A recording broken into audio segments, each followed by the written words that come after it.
Welcome back to Berman's Call. Time now for the educational segment. Take it away, Larry. Thanks, Andy.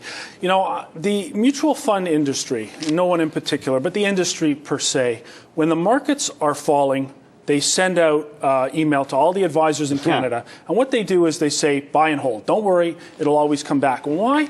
Because when you miss the best periods, monthly, months, weeks of the market returns, it eats into your total return. So let's look at this. And this is in the context of buying and holding. Everything we're going to do today does buy and hold work. Okay. If you started 15 years ago with $100,000 and you had today, okay, with dividends, with no months removed, buy and hold, $388,984. Okay. Actually not too bad. A four-bagger almost. TSX is probably one of the best markets in the world outside of emerging markets the last 15 years, certainly compared to the U.S.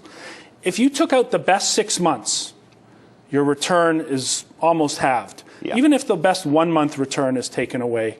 This is what the industry tells you. They always show you that. Then your advisor says, don't worry, hold on, it always comes back. Let's look at something else. This is the story they don't tell you. If you avoid the 6 worst months. Isn't that amazing? You got almost $1 million. You actually do way better. So it's only 6 months of a 15-year period. Now, we don't know when those months are going to come into advance. So let's say, for example, let's look at the next sheet here. If you take out the best and the worst period, i.e. the highest volatility, you actually still do better. Whether it's 1 month, 3 months, 6 months, you do better being an active investor, caring about this, trying to avoid the periods where the volatility is the highest. Okay.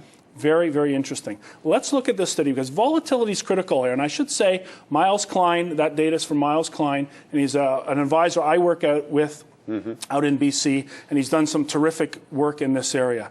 Volatility is critical. The first series here, we're looking at a 9-year return where the initial investment is $10,000.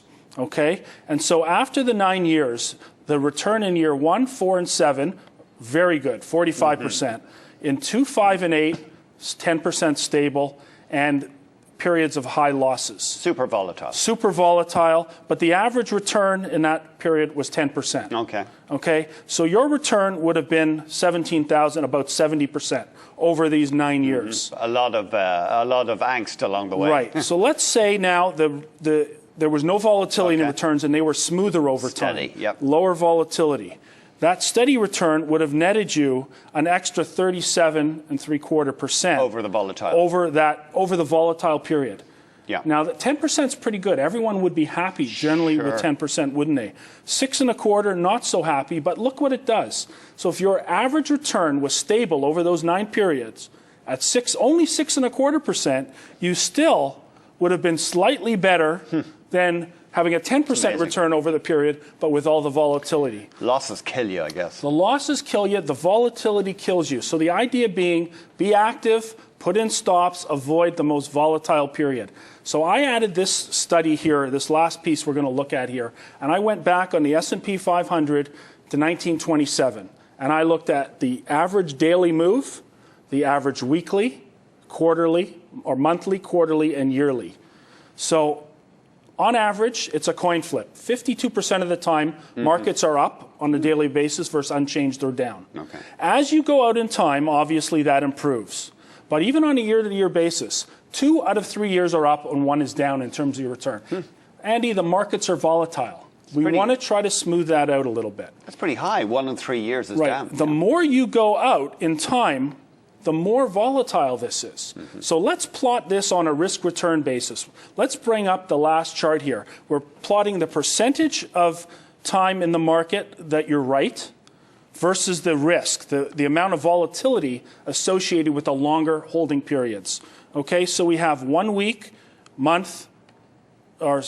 daily, weekly, monthly, quarterly, yearly. Okay. And we run a regression through this. And that basically smooths that line out. What this tells us, once we get out past here, you have too much risk for the return you're getting.